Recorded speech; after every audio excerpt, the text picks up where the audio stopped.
Thank you, Mr. Speaker.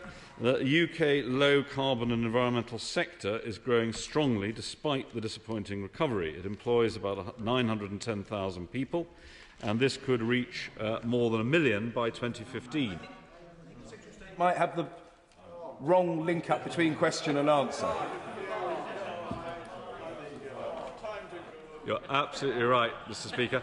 We have negotiated a voluntary agreement with suppliers to provide consumers with a prompt on bills to cheaper deals this winter, and an additional communication to their customers who pay by cash or cheque to let them know how much they could save by moving to the cheapest direct debit tariff.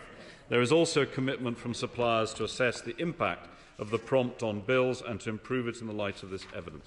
Swinson. I thank the Secretary of State for that reply.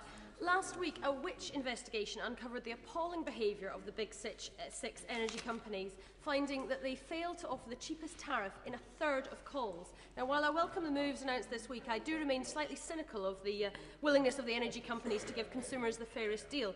Ofgem currently have the power to fine energy companies, but surely they should also be able to force companies to pay compensation to customers in cases like those highlighted by the Witch report, where they have been effectively mis-selling and providing inaccurate information.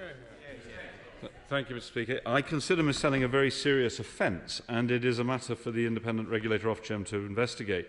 Ofgem do have the power, as my honourable friend has pointed out, to fine energy companies, and where customers have lost out, I expect energy companies to pay compensation.